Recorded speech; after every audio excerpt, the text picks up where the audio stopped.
rough in Manchester. Manchester, a vibrant city, full of possibilities and a vastly growing economy. It is hard to believe that in a city where the real estate market is growing by 5 to 8% every year and the unemployment rate has gone down from 6 to 4% over the last 2 years, there is such a dark backside of it all. In 2008, the recession arrived in Manchester. The property market crashed and the unemployment rate rocketed. This resulted in a drastic increase of homeless people living in temporary shelters via organisations such as LifeShare, but also rough sleepers living on the streets. I met up with Jay and his loyal companion Bumper. Jay is a rough sleeper that was kind enough to have a chat with me about his current situation. Been in Manchester about 15 years, on the streets about 2. So what would you like to do then? Let's get out of the place, start living again, get a job doing whatever, don't care, and just back in society. Because you're not living here, you're existing, and it's day to day. My last job had accommodation with it. The company I worked for went bankrupt, so no pay for a few months, and come back one day, receivers closed up, and that was it. We're on waiting lists here, see like Bash at the Council and other groups, other charities, so it's just a matter of waiting. We've got an appointment next week, and if that goes okay, we might have housing, but it just depends. I know the mayor's trying to say he's going to get rid of homelessness, but apparently there's 200 families a week coming homeless in Manchester at the moment, so I don't know how he's going to cope with that. It's not going to happen. It won't. It's just getting worse and worse. The whole country's screwed. National debt's beyond belief. Cutbacks everywhere. There's loads of empty houses everywhere, or empty buildings just turn into like big hostels and things. Do it that way. There's enough space there, it's not being used. Oh, they know about me and stuff. It's just I'm on their list. We go and visit them. They get showers there, and like food and stuff. They come round nights as well, but just waiting to get a place to start living again, eh, boy? I also had the pleasure of chatting with Peter, who's a 64-year-old rough sleeper, to ask him about his life and challenges over the last 10 years. The council, they've only started doing things now because they've been getting hassle, Andy Burden, he said we're going to put us all in our places open. He said we're no homeless on the streets at Christmas. Never came nowhere near us. I don't think they're getting much help. They seem to be getting pushed aside until I said, when they started getting a bit of hassle in the paper and things like that, then they started saying they're going to do this and they're going to do that, but I've not seen nothing yet. They start complaining when we're sleeping all over the place. Where are we going to sleep if we can't sleep? You know what I mean? We've got to sleep somewhere, haven't we? It's wrong. So we're all suffering at the moment. Or they say you can go to these shows. They're not nice at all, they're really not. There's too much drugs in the place. I don't want to be anywhere near all that sort of stuff again. Any ideas for how to get... Yeah, use these empty buildings. Look at that one there. I mean, one-bedroom flats could turn that into there. As homeless people, we'd be happy just put us all in one room each, throw a mattress in on the floor, and we'd be happy. But they won't, they'll knock it down, like they had done that one there. And all you're going to do is build offices like they are, that thing there. In a couple of years' time, it'll be empty, that. We turn it all into one-bedroom flats. We'll all pay our way. It's money for the government and everything, isn't it? Plus it's a roof over our heads, homeless this, homeless that. It's doing it. All it's doing is damage. When that lad did that, the homeless hero, the street was like shit after that. The street was like rubbish. Before that, it was alright with us.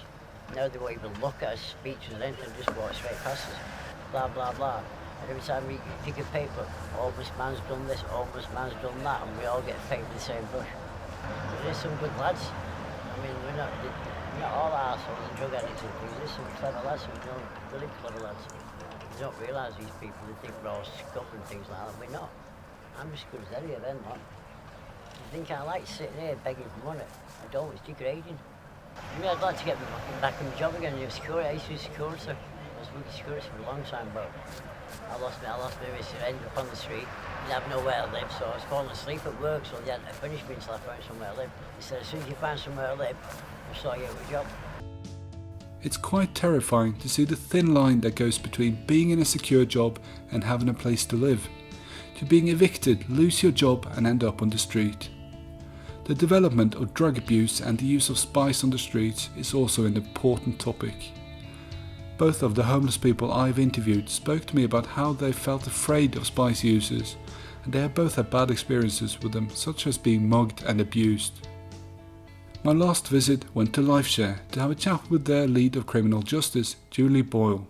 Spice is the biggest problem I've ever known within the homeless community. Unfortunately, when people are on the streets and they're smoking spice, they don't come to appointments, they don't go to the doctors, they lose all interest in everything that's going on with them and just become very chaotic. But it's in terms of homelessness, it's are you on spice because you're homeless, or are you homeless because you smoke spice? Either way, whichever way it is, if you're on the city centre of Manchester streets, sleeping rough, you will come across spice, guaranteed. Unfortunately, it's one of those things because usually a group of homeless people look after each other, and you know, if I've got a sandwich and you've not got one, I'll give you one today, you give me back tomorrow. Unfortunately, spice has just put everybody against each other. It's turned the whole homeless community completely on its head, and it's not the same camaraderie, it's not the same people looking after people. It's now an opportunist thing, seeing how they can manage to get all the spice.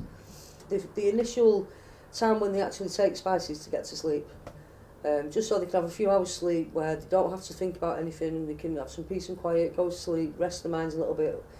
We know what we're doing with alcohol, we know what we're doing with most drugs, but with spice, because it's so new and because it's rapidly changing all the time, we don't know how people are going to be in 10 years. So, you know, if there's cuts in children's services, if there's cuts in various recovery options, if all those services are getting cut, there's less places that these young people can go to.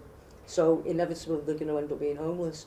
Plus, as I say, you know, it's getting quite, you know, the gap between rich and poor in Manchester, I think, is getting bigger and bigger. And unfortunately, the ones who are at the lower end of the pile are very much frowned upon by the general public, so people don't really care what happens to them. What the council could do would be to make the system easier for clients to navigate. So, for example, if one of our young people goes to the town hall, those two people who went to town hall with my colleague today, if they would have gone on their own, they wouldn't have been seen after the first part of it. It's almost like a triage, then you move on. And the reason for that is because they haven't got anyone to advocate for them, they don't know what the council are looking for, they may say the wrong thing, they may exaggerate something to try and get some help.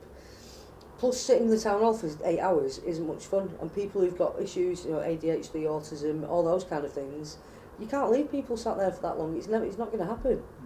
The one thing the council can do is directly refer to emergency accommodation, so a women's hostel, direct access hostel, things like that. But that's only if you get through the assessment. If they decide you're intentionally homeless, they won't accommodate you. Now, that could be somebody who's had an argument with the mum's kicked them out. The council will ring the mum and say, why did Fred leave home? Oh, I kicked him out because he's a pain in the arse and he's been punching holes in my doors. In the council's eyes, that makes him intentionally homeless, so they won't help him. Myself and Judy are next of kin to about 120 clients, which is really, I find that really sad, because that means I haven't got anybody in the world. We've got people coming in from prison who, again, served the prison sentence, have come out with no plan to accommodate them when they come out of prison. They just get left. And yeah, so in terms of Andy Burnham, I'm sure he has donated 15%, but we've not seen anything as of yet from those promises. Oh. I was in a homeless hostel 2 years ago, and I worked for a homeless charity, right? I was in a relationship that was alcohol abuse and domestic violence involved. I left there, and I was in a homeless accommodation with my son 2 years ago, and I worked for a homeless charity. So if it can happen to me, it can happen to anyone. You know, so there, but for the grace of God go I. You know, you'd be surprised how many people who are homeless, and when you hear about the background, you think, oh, but it just takes one thing to go wrong. I don't know how they're going to stop homelessness by 2020, because we've been trying for, I think, 35 years. They have to, when the temperature goes at 0 or below for 3 consecutive days, the council legally has to open accommodation. So it's quite ironic that a couple of the places that they opened, not last year, the year before, were a library and a children's home that had been cut because of the Labour Council cuts to service. The library and the children's home was closed. Lo and behold, cold weather comes in and they have to open it up again. The criticism of how the politicians prioritise comes forward very clear from Julie, Jay and Peter. When there is so much space for the city to host homeless people, why are the councils still choosing the most current profitable solution, instead of getting potential taxpayers back into employment? And most important is the human aspect of it all.